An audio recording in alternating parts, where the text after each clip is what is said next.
All right, note to self, note to self. Remember, whenever you remember the three winches.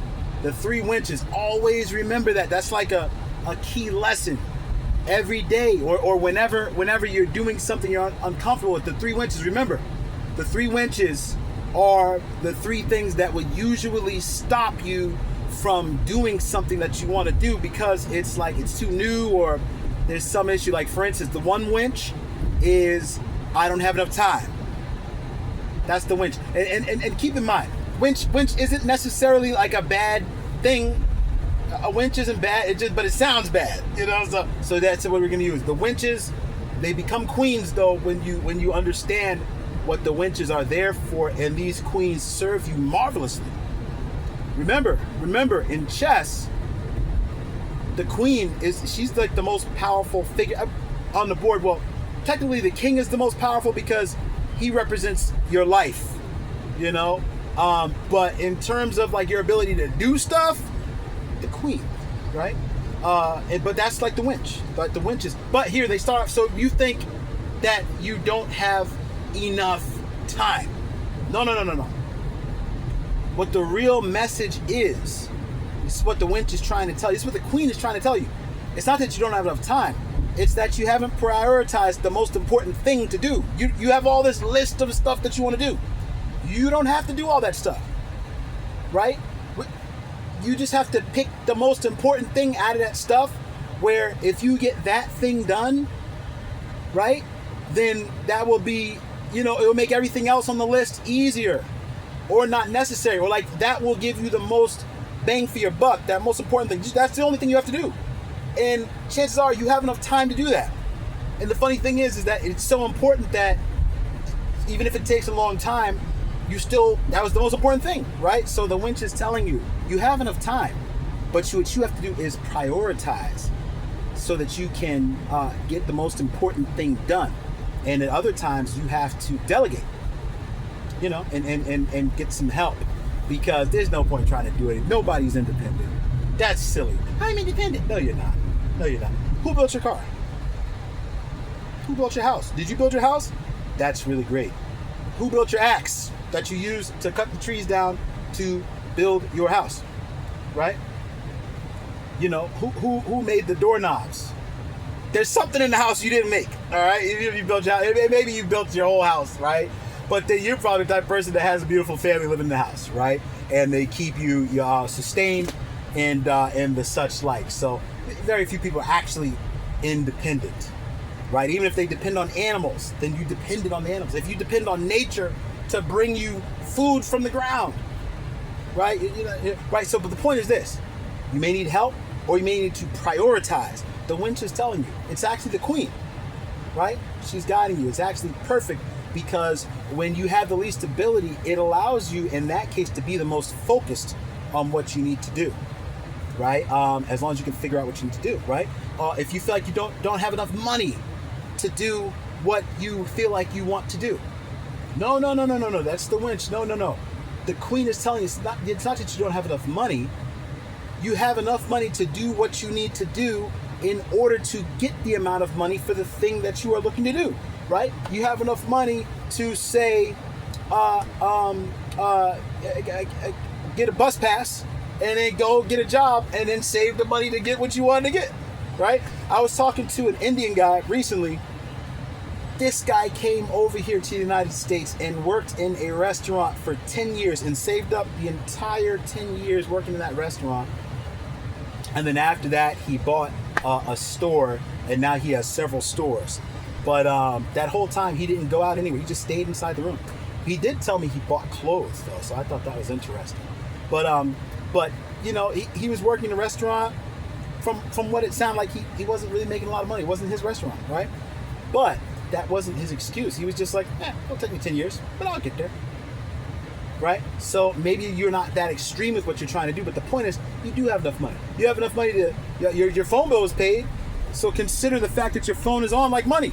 Call some of your friends. Hey! Oh man, yeah, it's great. Hey, I got a question for you. Right? Hey, hey, this is the thing. If you are the type of person that has lots of ideas and all this type of stuff, don't take that for granted. There's a lot of people who have money, but they don't have a lot of ideas. One of the reasons why they have their money, because they don't get excited about a new idea and then waste all it and blow their money trying to, right? But they have the money, but they don't have the ideas. You might call them thinking, man, nobody's gonna listen to me. And they might say, it sounds strange, but I'm interested, right? And then they may be able to supply the money for what you are doing. And honestly, one of the best things about people like that is if they're not as, let's just say they're not as creative as you, they're a little more disciplined and streamlined with the things that they do. Like, you consider them as living a boring life in your mind. Well, guess what? These types of people don't get overexcited about, ways to waste money. Yeah, that what you might. So the point is that you do. The queen is telling you it's perfect. You didn't have money because of your skills with money, but what you do have is a friend who has great skills with money, but he doesn't have any ideas, right? So you put that together, and then now you guys have a strong partnership. You see, so you have what you need. Yeah, or if you think you don't have enough ability, I can't do that, right? Again, somebody else can do it. Or you have enough ability to start looking up courses online. There's a lot of free stuff, right? And where you lack in ability, for most experts, you can make up for that in eagerness. And they'll look at you and say, he doesn't know what he's talking about. But I like his intensity. I like his enthusiasm. Hey, kid, call me on Monday. You know what I'm saying? So you have what you need, right? And then you may end up with an outstanding apprenticeship there, and really, have an outstanding situation that is underway for you. Even better than if you did have enough ability that you thought you could get into it.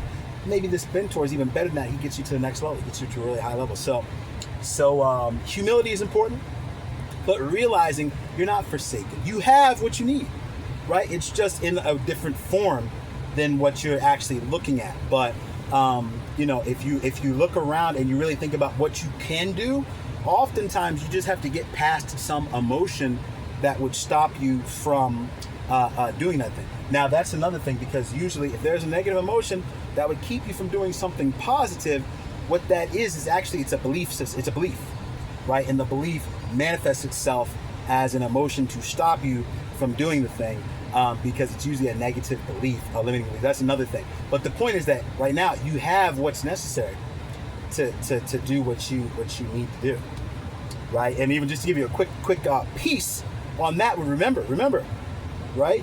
Your spirit, your mind, your subconscious is extremely intelligent, and it's powerful, and it's trying to help you. So even if it has a bad emotion about doing something positive, there's a reason. And usually if you just sit there in silence, right, and wonder, why am I feeling bad about this? Thing is a good thing, right? Something will pop up in your mind, and it's your subconscious showing you what it is concerned about if you do that thing, right? And don't take that for granted. Don't take that for granted, because in a lot of ways, your subconscious is like an extremely powerful God child, right? It's like it's omnipotent, but it's kind of childish at the same time. So you have to talk to it. You have to deal with it in a certain way, and this is why you can cause yourself to feel enthusiastic by acting enthusiastic. It's because your subconscious starts thinking, oh, he's cheering. Oh, he's smiling. Oh, he must be enthusiastic. And then boom, doesn't even realize you're faking it. You see? And boom, now you have enthusiasm, right? It's almost like to do the thing, you'll have the power. But that's the key. That's the key. Remember, the three winches, they're not winches, they're queens. And they're there to try to show you. You got to remember, don't take them as something bad. Take them as I'm not thinking of the right action, because you have the ability to do the right action that you need to do at that time to get to the level that you need to get to, even if it's just praying, right, so that you can figure something out. But greatness is in the making. Remember that.